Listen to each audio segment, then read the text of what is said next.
It is right now 6 minutes after 10. Savannah Mayor Van Johnson giving an update on the city's fight against coronavirus. That meeting is already in session, so let's join it quickly. The city of Savannah for 11 years, and she's survived by her mother, 2 daughters, and 7 grandchildren.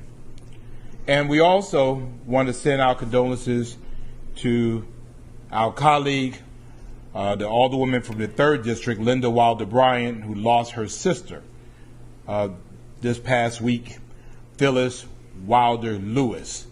And we express our sympathies to Linda and her entire family during this time. And we ask that you, as a caring, beloved Savannah community, extend your thoughts and prayers to these families that are suffering loss at this time. As you are aware, early Sunday morning we had a devastating fire at the building that houses our code compliance operations at 1700 Drayton Street. Thank God no one was injured. The cause of the fire is under investigation, and big shout outs to Engine 5 for leading the way. Governor Kemp's shelter in place order expired last week, and more people, including visitors, have been out enjoying our city. The weekend, in many ways, looked like a normal Savannah weekend. And what is very troubling to me is that things are still not normal here. Even though some restrictions have been lifted, I'm still asking that you practice good hygiene and social distancing when you go out, and absolutely if you must go out. Remember, we're under a public health state of emergency that expires on June the 12th. People at a high risk for getting the virus are asked to stay at home as much as possible until that emergency order expires.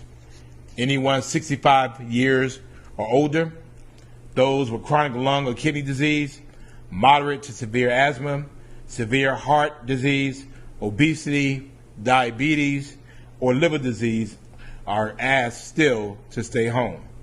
Those who have a compromised immune system, who are undergoing dialysis, or live in a nursing home or long-term care facility, are also required to shelter in place. Gatherings of more than 10 people are not allowed unless there are at least 6 feet between each person. Bars, nightclubs, amusement park ride operators, live performance venues, and public swimming pools will be closed through May the 13th unless the governor extends these closures. And please be advised and warned in advance that the city of Savannah will not tolerate businesses that are acting outside of these requirements. We've received some reports, and we want to make sure that you know very clearly, you have fair warning, that if you're operating outside of this order, you will be warned and you will be shut down. The Georgia Department of Public Health is still urging all of us to wear masks or cloth face coverings, especially in places where social distancing may be difficult. I am asking you to wear masks or cloth face coverings whenever you have to go out. Further, I want you to know that I support businesses that require them for entry. But covering your nose and your mouth does not replace social distancing. You should still try to keep at least 6 feet away from others, and you should avoid crowds and large gatherings. If you're eating at a restaurant, shopping at a local business, or enjoying a city park, please keep as much space between you and others as possible. We want you to support our local businesses during this time, but we want you to do it safely. Please be patient, as it takes us a while to service our entire city in terms of our one-time collection of yard waste. This process is still ongoing, and your neighborhood has not been forgotten. It's just a whole lot of trash out there. But we're coming around, we're moving around, and we will be to you shortly. If your yard waste was bagged at your normal collection point, it will be picked up if it has not been picked up already. Supreme Court Chief Justice Harold Melton announced yesterday that he will extend for another month the statewide judicial emergency, which was due to expire May the 13th. under an order the Chief Justice plans to sign later this week, the emergency initially declared on March the 14th will be extended for a second time until Friday, June the 12th, 2020 at 11:59 p.m. That will no doubt have implications for our local judicial system. Chatham Area Transit will continue to run reduced service at a 50% capacity only for essential trips for the foreseeable future. As a part of the initiative that we'll call Resilient Savannah, that will focus on the after this of COVID-19, we have released and posted for the public an historic account, a document that compiles the extraordinary and Herculean efforts of Team Savannah since March the 2nd, 2020. And so this is available on the city's website. It's also available on our social media outlets. Today, we will also release a Resilient Savannah resource guide that will help our residents to readily locate various COVID-19 resources. I extend my thanks to the city manager and to the community and human services team for their expert assistance. This will be a very valuable resource for our citizens to be able to know where to go for what they need. In the coming days, as a part of our Resilient Savannah initiative, the city manager will brief the city council and release a detailed plan of where we go from here, based on the science and what is best for our employees and citizens. So to answer your question now, he is not ready to do that at this time, but he will when he gets prepared to do so. Your city council will meet on Thursday in a workshop session as we continue our work of conducting workshops on topics prioritized by the council. This week's workshop will focus on the City of Savannah's budget, and you are invited to join us at 3:00 p.m. This week, we celebrate both teachers and nurses, two professions that most of us appreciate now more than ever. I come from a family of teachers, and I want to extend my appreciation and gratitude to teachers who, without warning, had to find new ways, innovative ways, creative ways to educate their students during this pandemic. So happy Teachers Week to all of our teachers. Big ups to you. We appreciate all that you do. And I always want to continue to thank those students of the class of 2020 and below for doing what they have done to make sure that they made the best they could out of this situation, that they were able to make lemonade, sweet lemonade, out of lemons. Thank you for that. Congratulations to both of my alma maters, the Savannah State and Georgia Southern University classes of 2020, who are virtually celebrating commencements this weekend. Nurses have been on the front line of this fight since day one. We are so thankful for all of the healthcare workers who are doing everything they can to keep us safe and healthy. During this National Nurses Week, we again and particularly salute our nurses. Thank you, thank you, thank you. My mother was a nurse. My aunt is a nurse. I love nurses. Thank you so much. As a reminder, please complete your census forms. We had a really good week last week, and we finally reached the 50% mark. It only takes a few minutes.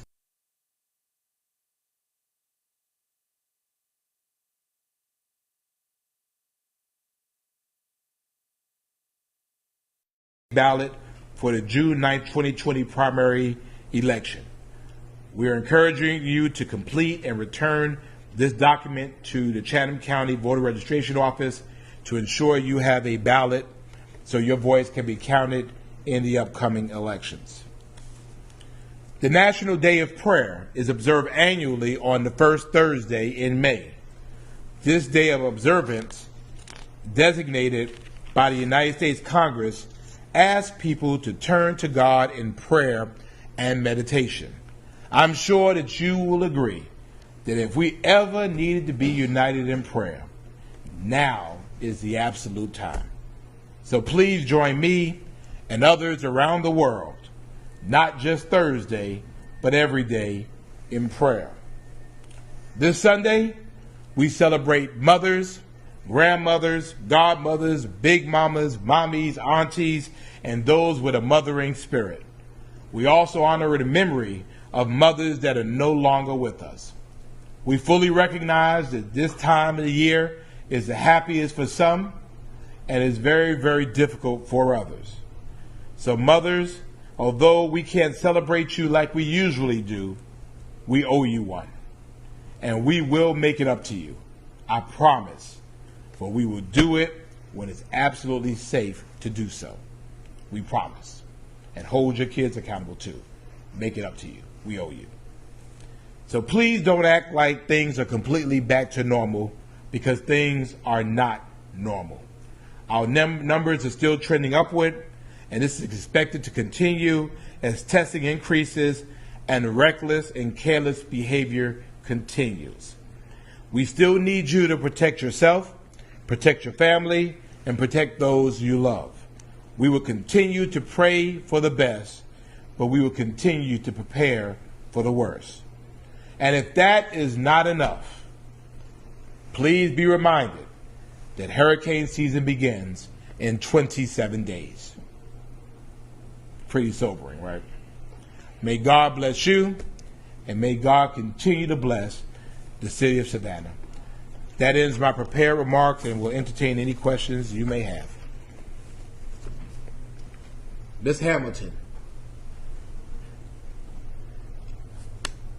Thank you, Mr. Mayor. My question for you is, I know the Resilient Savannah Plan is going to be released soon, but are there any other details that you can give us at this time about that? Is rolling out. I'm pulling together some folks to help provide some advice. And again, it's really driven by the data.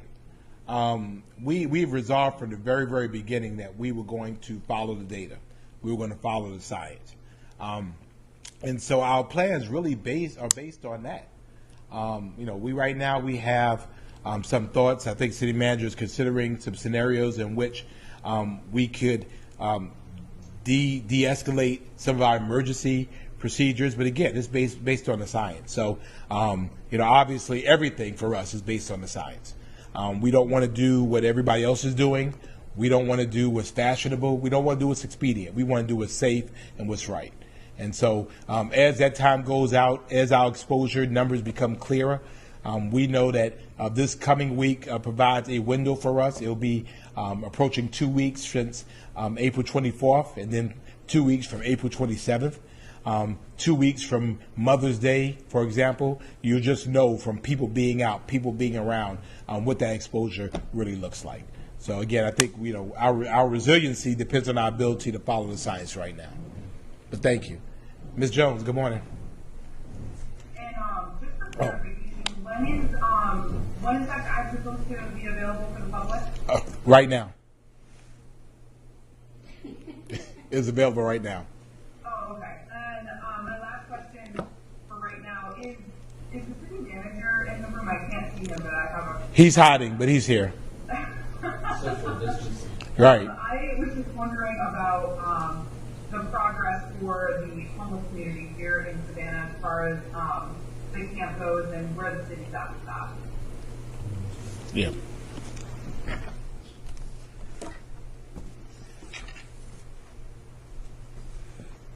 So thank you. The land is cleared, and we are preparing to move forward with the tents for the temporary structures. And as I've mentioned before, our long-term goal is to use this area for a pilot project for a container village, to use shipping containers and convert those into anywhere between 160 and 200 square foot units for the homeless.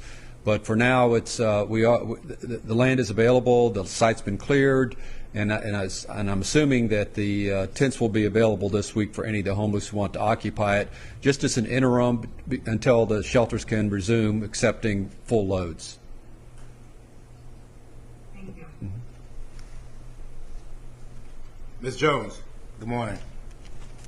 Good morning. You mentioned enforcement of the there's restrictions and safety measures that businesses are supposed to be following. Yes. Can you talk a little more about that? I mean, is somebody out checking whether businesses are following those rules, or is it a matter of people reporting violations? How is that working? Both. Everybody is checking. Keep in mind, we have over 2,400 employees. Everybody's checking. The goal is to be safe, and I've received reports and checked some out myself of places that were straight out bars, just kind of operating like everything was fine. And the interesting thing is that social media also helps with that. When people go live from a place where they're just celebrating, I mean, that's evidence. And so it creates an opportunity for us to have some meaningful and courageous conversations with these owners. We don't want to shut people down, but we're not going to allow people to operate in a manner that's unsafe. And I want to make that absolutely clear, that we will have those conversations, and if we need to, we'll take action. Again, we're not going to let businesses here put our citizens at risk. Ms. American, good morning. Good morning, Mayor. How are you? I am well. I'm still here. Yeah. I have a couple of questions. Can you clarify, I know you have this in your prepared statement, but can you reiterate what is not supposed to be open at this time? Sure. Let me look. I'll make sure. I know bars, amusement parks, nightclubs, entertainment, large-scale entertainment venues. Those are among the things that should not be open. And again, we're very, very clear about what that is. And the fact is, if a bar is open and operating, if a restaurant is acting like a bar, there are also license implications with the state of Georgia in terms of their licenses. So I was downtown yesterday, and I talked with a couple of smaller business owners who said that they had people from New Jersey and Illinois and North and South Carolina in over the weekend. How are you grappling with the idea that you want people to have business, but you're concerned about an influx of visitors? Well, and that's been the most difficult part of all of this, Joanne. I'm not anti-business. The city is not anti-business. We realize small business is the crux of our existence. But we also realize that we have this awesome responsibility to be able to keep people safe. And so for us, it's been a matter of really balancing those interests. I met a couple that was from out of town over the weekend that indicated to me the reason why they came to Georgia was because Georgia was open. So they're coming from states where they could not go anywhere to places in Georgia that are open. And to me, that's the message that, we've essentially opened ourselves up to the world. And so again, people are coming from different places. We don't know what they're bringing with them. We know that there is a 2 to 14-day incubation period. Again, they might come here, they might leave, and again, we don't feel those effects until much, much later. So although we are glad that the businesses are here, it's so important for businesses to ensure that they're doing all they can to protect themselves. And to my comment earlier, there's a local business owner I spoke to over the weekend that asked me about, that he requires individuals to have face coverings coming into his store. And if they don't, they can't come in. And further, he's providing them the face coverings if they don't have them. And I told him I absolutely support that. Again, in the end, you have to keep your employees safe. In the end, you have to keep your customers safe. And although masks are not, face coverings are not foolproof, we know they provide an added layer of protection. They're not foolproof, and they're not actually legally required, correct? This is a suggestion from the governor. And it's a strong suggestion from the mayor. From the mayor, okay. Just one last question real quick. On the City Up Resiliency group is going to talk also about financial resiliency coming up in terms of how all this is going to play out, correct? Well, it's multifaceted. I mean, obviously, the city government team Savannah, has always been focused on resiliency. What people like this don't realize is that we have people who are employed with us 365 days of the year that their entire job is just to look at where we are and where we're going. So again, the city manager with his extensive experience and our budget management team, they'll come up with those projections. Again, it's based on our numbers. Right now, we think we're okay through May 30th. That changes on June the 1st.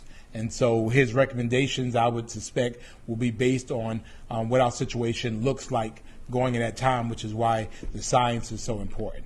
On the community side, again, we have to look at what after this means for us.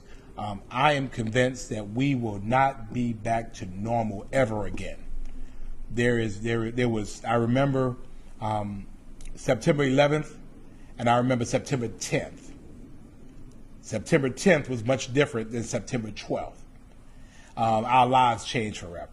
And because of COVID, that we will start referencing our lives in terms of pre-COVID and post-COVID. It'll be a new normal, but it won't be like it was. It can't be.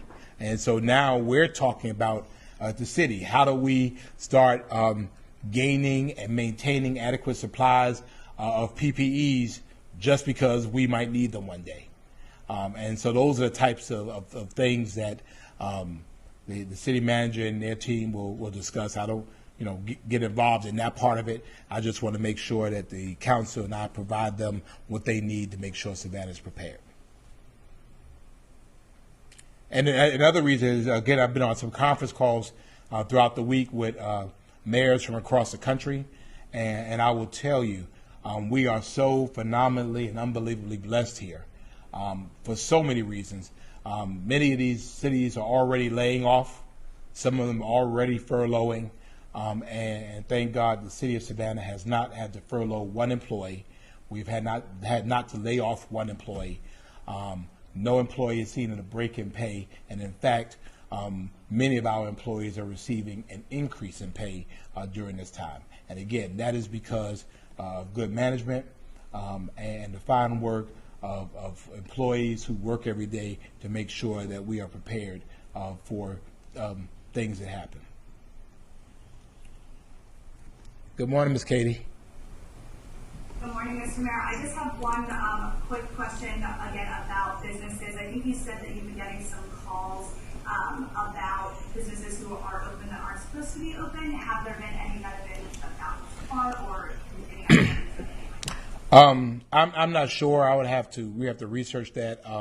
My goal, my role is when I get the information, I pass it on. And we have a process by which those complaints are handled, and so I utilize that process.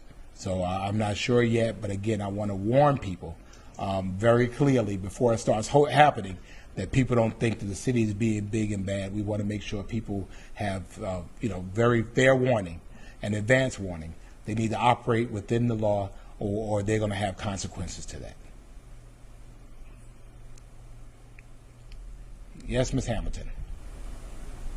Mr. Mayor, back on that, when you talked about that resource guide for citizens and said that it's already available, is that available on your website? I just want to make sure that I'm clear on that. It will be. It will be.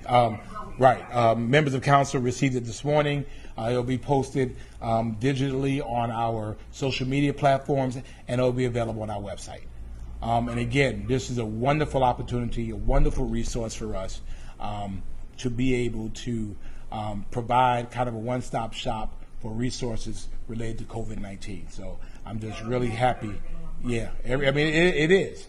And it's separated by what the various needs are. The other thing I wanted to mention was of the calls that I received the most right now still are from people who are having problems accessing the Georgia Department of Labor, the Georgia Department of Labor website, trying to get someone on the phone, trying to find out the status of their unemployment. And I'll say it again, the city of Savannah has nothing to do with that. However, we have reached out and will reach out again to Commissioner Butler in an attempt to be able to find some ways to expedite that process. We realize that they have been overwhelmed. We realize that there are other places than Savannah across the state, but I'm very concerned about Savannahans receiving their unemployment benefits as quickly as possible I'm very concerned about them being able to access those resources, and I'm very concerned about our citizens receiving a call back or receiving some answers to their inquiries. It's been very frustrating for them, and so I've received people saying that, and again, our answer has been that we'll just continue to advocate. So I spoke with Senator Lester Jackson this morning, and we're going to, again, try to see if there's some way that we can be of help for folks here in Savannah. Anything else? Okay. Good morning, Sean. I knew you would come up. I'm here in my news today, Mr. Mayor. Yes, sir. One quick question for me. The code enforcement building, I didn't know if Mr. Monahan could touch on what employees there are doing right now as far as their day-to-day. I know it's still very early on, but are they operating out of a different facility? Are they still able to do their jobs around the city? What's going on there? So code enforcement is fully engaged in its duties within the responsibilities as an interim location.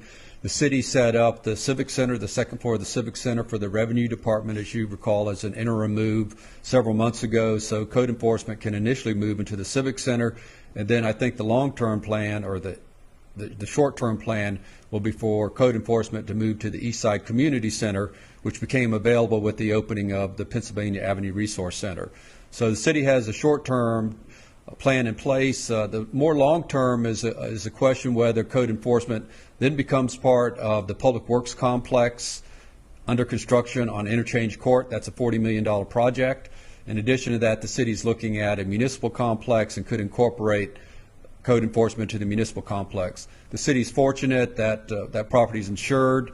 We have outside independent firm that will pay for the fair market value of that building, less than $100,000 deductible.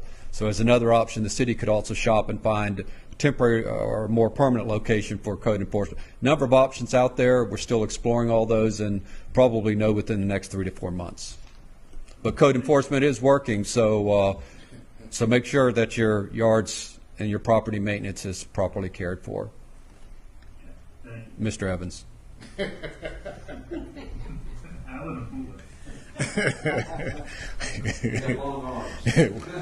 We'll come out there too. Anything else? I see WJCL. Any questions from somebody from JCL? Oh, okay. All right. Well, thank you all for joining us again. We'll continue to do this as often as you're willing to come. We're committed to making sure that you know what we know, and we're making sure that we're being transparent, accountable, and inclusive, so that you could trust us. So thanks so much. God bless Savannah. Thank you.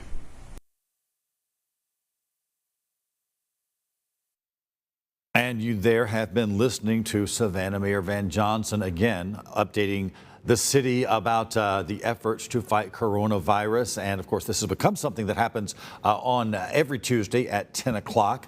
Some of the things he talked about this morning were a lot of reiterations of things he has talked about in the past, among them still asking people, despite the governor's shelter-at-home order being lifted now or being expired, asking people to stay at home on their own, only go out if they must, especially asking people who have health problems, severe health problems, to especially consider staying at home and keeping themselves safe away from the possibility of contracting coronavirus.